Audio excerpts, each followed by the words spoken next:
Hi hello welcome to our channel. నేను మీ సిరి. ఈరోజు మనం చెప్పుకోబోయే కథ నీకై తప్పించే నేను. పార్ట్ 9. కథలకు వెళ్ళే ముందు లైక్ చేయడం మర్చిపోకండి ఫ్రెండ్స్. వచ్చా ప్రేమించాను అన్నావు, ప్రేమని పంచా, ప్రేమించేలా చేసా. అసలు ఎందుకు అర్ధాంతరంగా వదిలేసిపోతున్నావు? ఎందుకు వదులుకుంటున్నావా? నన్ను వదిలించుకుంటున్నావా? 3 రోజులు గడిచాయి. రిషి జాడలేదు. 4వ రోజు వచ్చింది. యజ్ఞ, రిషి సార్ వచ్చారు అని అంది ప్రతిమ. పరుగున హాల్లోకి నడిచింది యజ్ఞ. ఎదురుగా రిషి. ఆమె నవ్వుతూ సంతోషంగా దగ్గరికి వెళ్ళింది. రిషి పక్కకు తప్పుకున్నాడు. ఆమె అడుగులు అక్కడే అలాగే ఆగిపోయాయి. ఎదురుగా నేత్రదక్ష్ స్థానువులా నిలబడిపోయింది యజ్ఞ. రిషి వైపు చూసింది కన్నీటితో. వెళ్ళొస్తాను యజ్ఞ అని అక్కడి నుంచి వెనుదిరిగాడు రిషినందన్. ఒక్క నిమిషం రిషిని చూస్తూ అంది యజ్ఞ. వెనక్కి తిరిగాడు రిషి. నాతో చెప్పాల్సినవేమైనా ఉన్నాయా? అతన్నే చూస్తూ అడిగింది యజ్ఞ. అవును అన్నట్టు తలూపాడు రిషి. యజ్ఞ, దక్ష్ పిలిచాడు. నానమ్మ, ఒకసారి మాట్లాడి వస్తాను, దక్షి వైపు చూస్తూ చెప్పి తన గది వైపు నడిచింది. ఆమె వెంట కూడా రిషి వెళ్ళాడు. మౌనంగా ఉన్నాడు దక్ష్. నువ్వెందుకొచ్చావురా దాని జీవితంలోకి? దక్షిని కొట్టేస్తోంది తులసమ్మ. అమ్మమ్మ ఆగు, అలా పిలవకరా. ఎన్ని కష్టాలు పెట్టావురా, మళ్ళీ ఇంకా ఇంకా ఏడిపించాలని వచ్చావా దాన్ని నువ్వు? తులసమ్మ గట్టిగట్టిగా ఏడుస్తోంది. అమ్మమ్మ, ఒకసారి యజ్ఞతో మాట్లాడి అప్పుడు యజ్ఞ నిర్ణయం ఏంటో తెలుస్తుంది కదా అని అన్నాడు దక్ష్. యజ్ఞ నిర్ణయమా? నువ్వు మాత్రం కాదు, రిషినే అంది తులసమ్మ. నో, రిషినే నన్ను ఇక్కడికి తీసుకొచ్చాడు అన్నాడు దక్ష్. ఏంటి, నిన్ను రిషి బాబు తీసుకొచ్చాడా? ఆశ్చర్యపోయింది. పార్వతికి ఏం అర్థం కావడం లేదు. ఇతనేనా యజ్ఞ భర్త అని మనసులో అనుకుంది ప్రతిమ. హలో రిషి గారు, చెప్పండి అంది యజ్ఞ రిషి ముందు చేతులు కట్టుకొని నిలబడుతూ. ముందు నీకు సారీ చెప్పాలి మొదలుపెట్టాడు రిషి. అది కాదు రిషి. ఆగమన్నట్టు చేయి చూపించి, నన్ను మాట్లాడినవు యజ్ఞ. నువ్వు వద్దు అంటున్నా నీ జీవితంలోకి వచ్చాను. ప్రేమించాను అన్నాను, ప్రేమించమని పోరు పెట్టాను. ప్రేమించవు అని తెలుసుకోలేకపోయాను. నిరూపించాను. చిరాకు వచ్చేలా ప్రవర్తించేశాను. నా నుండి పారిపోయావు. చివరికి మీ నాన్నమ్మ నుంచి కూడా. అది కేవలం నా వల్లే. ఇప్పటికీ నువ్వు నన్ను వద్దు అనుకుంటున్నావని తెలిసినా నమ్మలేకపోతున్నాను. ఇది నా తప్పే, ఒప్పుకుంటాను. నువ్వు పెళ్లి బంధాన్ని విడవలేకపోతున్నావని తెలుసుకోలేకపోయాను. నన్ను ఎప్పటికీ స్వీకరించవని తెలుసుకున్నాను. అన్నిటికీ నీకు క్షమాపణ చెప్పాలి. ఇంకెప్పుడు నీకు కనిపించను. సారీ ఫర్ ఎవ్రీథింగ్ యజ్ఞ అని అడిగాడు. అతని గొంతు జీరబోయింది. అప్పటికే యజ్ఞ కళల్లో నుండి నీళ్లు కారిపోతున్నాయి. మళ్ళీ అతనే, ప్లీజ్ యజ్ఞ, ఒక్కసారి అని ఆమెను గాఢంగా హత్తుకున్నాడు. ఆమె ఏం మాట్లాడలేదు, వ్యతిరేకించే ప్రయత్నం చేయలేదు, అలాగే సమ్మతించలేదు కూడా. ఆమె బొమ్మలా నిల్చుండిపోయింది. గుండెల్లో దుఃఖం పొంగుకొస్తుంటే, సారీ యజ్ఞ, ఇలా చేయకపోతే నా ఊపిరి ఆగుతుందేమో అనిపిస్తోంది అని చెప్పి ఆమెను విడిచిపెట్టి అక్కడి నుంచి వెళ్ళిపోయాడు రిషి. కుప్ప కూలిపోయింది ఆమె. సన్నటి నొప్పి పొట్టలో. కాసేపటికి ఉపశమించింది యజ్ఞకి. రిషిబాబు, తులసమ్మ పిలిచింది. వెళ్తానమ్మగారు. ఇంకో మాటకి తావివ్వకుండా రిషి అక్కడి నుంచి వెళ్ళిపోయాడు. ప్రతిమ, మీరు లోపలికి వెళ్ళండి అనేసి రా నా గదిలోకి అని వెళ్ళిపోయింది తులసమ్మ. పార్వతి, ప్రతిమ అక్కడి నుంచి లోపలికి వెళ్ళిపోయారు. ఒంటరిగా మిగిలిన దక్ష అడుగులు యజ్ఞ గది వైపుకై పడ్డాయి. యజ్ఞ మెల్లిగా పిలిచాడు. లేచి నిలబడి దక్ష వైపు చూస్తూ, యజ్ఞ నీతో మాట్లాడాలి అని అన్నాడు దక్ష్. చెప్పు, లోతుగా వచ్చింది ఆమె మాట. నేను నిన్ను చాలా కష్టాలు పెట్టాను, ఒప్పుకుంటాను. నువ్వు వచ్చాక నీ విలువ తెలిసింది. నన్ను క్షమించి యజ్ఞ అని అన్నాడు దక్ష్. క్షమించాలి అంటావు అంది యజ్ఞ. దక్ష్ ఏం మాట్లాడలేదు. చెప్పు, క్షమించాలని నిన్నిప్పుడు? చేసిందంతా చేసి నేను తప్పు చేశాను క్షమించు అంటే క్షమించాలి కదా. భర్త అనే పొగరు నీకు. భర్త మాట భార్య వినాలి, ఎదురు చెప్పకూడదనే మనస్తత్వం నీది. భార్య మనసుతో సంబంధం లేదు నీకు, కానీ ఆమెపై సర్వ హక్కులు నీకు కావాలి. ఆమె శరీరంపై సర్వ హక్కులు నీకు కావాలి, అంతే కదా. ఇవన్నీ చాలా చాలా చిన్న విషయాలని దృష్టిలో హింసించాలి, కొట్టినా తిట్టినా పడి ఉండాలి. ఇదే కదా నీ పాలసీ. చేసినవన్నీ చేసి ఇప్పుడు క్షమించమంటున్నావు. నీలాంటి వాడికి అంత తొందరగా జ్ఞానోదయం ఎలా అయిందంటావు అని ఆగి దక్షి వైపు చూసింది యజ్ఞ. ఆమె మాటలకి మౌనం వహించడం తప్ప ఏం చేయలేకపోయాడు దక్ష్. మళ్ళీ ఆమెనే కొనసాగిస్తూ, రిషినే కదా ఇక్కడికి తీసుకొచ్చాడు నిన్ను అని అడిగింది సూటిగా దక్షిని చూస్తూ. అవును యజ్ఞ, ఇప్పుడు నేను మారిపోయాను అన్నాడు బాధగా చూస్తూ. మారిపోయావా? సరే, ఇంతకీ ఆ అమ్మాయి ఎక్కడా అని అడిగింది. లేదు అన్నాడు. అంటే? వెళ్ళిపోయింది తల వంచుకొని చెప్పాడు దక్ష్. ఏం చేసావు తన్ని? అతని కాలర్ పట్టుకుని సీరియస్గా అడిగింది యజ్ఞ. విడిపోయాం బదులిచ్చాడు. నువ్వు అసలు మనిషివేనా? పాపం తను. అప్పుడేమో నేను, ఇప్పుడేమో తను. ఆమె కళ్ళలో నీళ్లు జలజలారారాయి అన్నీ గుర్తుకొచ్చి. సారీ యజ్ఞ, నేను తప్పు చేశాను. నాకు నువ్వు కావాలి. యజ్ఞ చేతులు పట్టుకుని తలకి ఆనించుకున్నాడు రిషి. తప్పు చేశాను అని చెప్తున్నావా? నిట్టూర్పుగా ఓ నవ్వు నవ్వి, నీ వల్ల, కేవలం నీ వల్ల స్త్రీకి పరిపూర్ణతనిచ్చే అమ్మతనం అవకాశాలు లేకుండా పోయాయి నాకు. ఆమె గట్టిగా ఏడుస్తూ దక్షిని కొడుతూ ఉంది.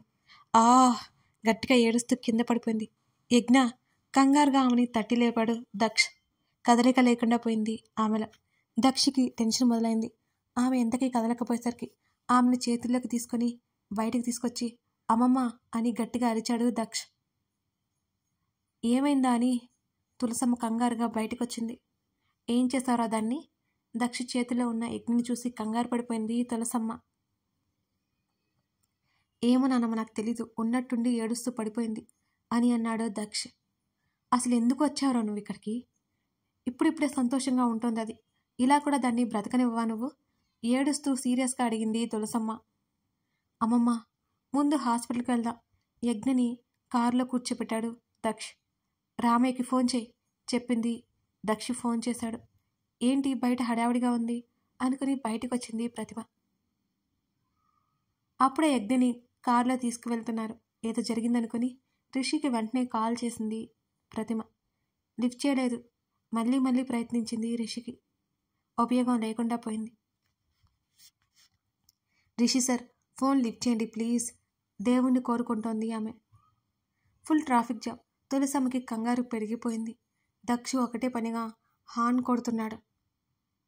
అయ్యో భగవంతుడా, నా మనవరాన్ని నువ్వే కాపాడాలి స్వామి. తులసమ్మ మరోవైపు వేడుకుంటుంది. కార్ డోర్ తట్టడంతో విండో ఓపెన్ చేసింది. రిషి ఉన్నాడు. బాబు వచ్చావా? చూడు, నా మనవరాలు ఉరుకు పలుకులేదు ఏడుస్తూ చెప్పింది. దక్ష వైపు చూశాడు రిషి. ఏమైందో తెలియలేదు, ట్రాఫిక్ ఎక్కువగా ఉంది అని అన్నాడు కంగారుగా. వెంటనే యజ్ఞని చేతుల్లోకి తీసుకున్నాడు. బాబు ఏం చేస్తున్నావు అని కంగారుగా అడిగింది తులసమ్మ. బామ్మగారు, మీరు ఈ హాస్పిటల్కి రండి అని ఒక హాస్పిటల్ పేరు చెప్పి పక్కనే 3 కిలోమీటర్స్ అని యజ్ఞని చేతుల్లోకి తీసుకుని రిషి పరిగెడుతున్నాడు. Good health hospital. డాక్టర్ కంగారుగా అరుచుకుంటూ వస్తున్నాడు రిషి. ఏమైంది సార్? రిసెప్షనిస్ట్ అడిగింది అతన్ని. ఎమర్జెన్సీ అంతే గట్టిగా అరిచాడు రిషి. ఓకే పదండి అని అంది ఆమె.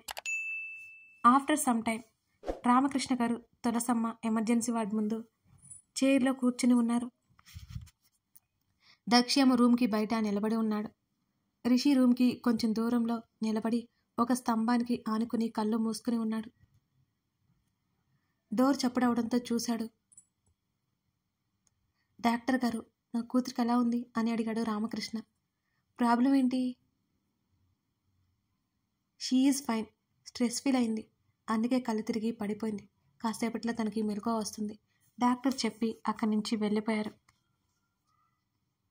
మెల్లగా కళ్ళు తెరిచింది యజ్ఞ. నాన్నమ్మ దక్షున్నారు. కానీ ఆమె కళ్ళు రిషి కోసం వెతికాయి. అతను కనిపించలేదు ఆమెకి. ఎలా ఉంది తల్లి అని అడిగాడు. బాగున్నట్టు తల ఊపింది. కాసేపు రెస్ట్ తీసుకో. రామకృష్ణ బయటికి వెళ్ళిపోయాడు. యజ్ఞ, ఆర్ యూ ఓకే అని అడిగాడు దక్ష్.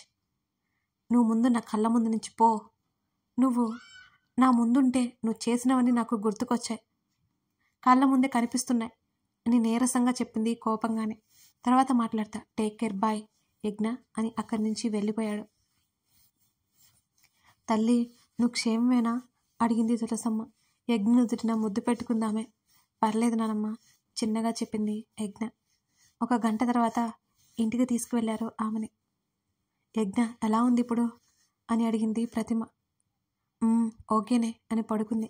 యజ్ఞ తలని తన ఒడిలో పెట్టుకుని, అసలు ఏమైందిరా, నీకు దక్షకి మధ్య ఏం జరిగింది అని అడిగింది ప్రతిమ. అవన్నీ చేదు జ్ఞాపకాలు ప్రతిమ, తిరిగి చూసుకుంటే కేవలం కన్నీళ్లు మాత్రమే మిగులుతాయి అని అంది యజ్ఞ. కాసేపు మౌనంగా ఉన్న తర్వాత, రిషి నన్ను కనీసం చూడ్డానికి కూడా రాలేదు కదూ. ఎందుకు ప్రతిమ? ప్రేమించాను అన్నాడు. ఇప్పుడు నేను చెప్పేది వినకుండా ఏదో ఊహించుకుని వెళ్ళిపోయాడు. ప్రేమించిన అమ్మాయిని అర్ధంతరంగా వదిలేసి వెళ్ళిపోయాడు అని అంది. ఆమె కళ్ళలో నుండి కన్నీరు నెమ్మదిగా బయటకొచ్చింది. దాన్ని తుడుచుకుంది యజ్ఞ. ముందిది చెప్పు, నీకు దక్షకి మధ్య ఏం గొడవ అని అడిగింది ప్రతిమ. చెప్పాలి అంటావా? ఏం చెప్తుందా అన్నట్టు యజ్ఞ వైపు చూస్తోంది ప్రతిమ. అల్లరి మౌనం వహించింది ఎందుకో. మది నిషీదిలా మారింది ఎందుకో. చుట్టూతా నిప్పులసగా ఆవహించింది ఎందుకో. కన్నుల నీటి భారాన్ని మోయలేకున్నా ఎందుకో. రిషి, నీకేమైందిరా? ఎందుకు ఇలా చేస్తున్నావు? రిషిని ఊపేస్తూ అడిగాడు వర్షిత్. వర్క్ ఎంతవరకు వచ్చింది అని అడిగాడు రిషి. ఏం అడుగుతున్నాను, నువ్వేం సమాధానం చెప్తున్నావు? అరిచాడు వర్షిత్. రే ప్లీజ్. రిషి గొంతులో గొంతుకతో మాట్లాడాడు. ఫ్రెష్ అయ్యరా బావా, ఆకలిగా ఉంది అని అన్నాడు వర్షిత్. రిషి ముఖంలో బాధ చూసి విషయం అక్కడే వదిలేశాడు వర్షిత్. ఎక్కువ ఏమీ అడగలేదు. రిషి వర్షిత్ టెర్రస్ మీద పరుపులు పరుచుకుని అక్కడే పడుకున్నారు. ఆకాశం నక్షత్రాలు నెలవంక చూస్తున్నాడు రిషి. రిషిని కదిలించే ప్రయత్నం చేయలేదు వర్షిత్. రే వర్షి, రిషి పిలిచాడు.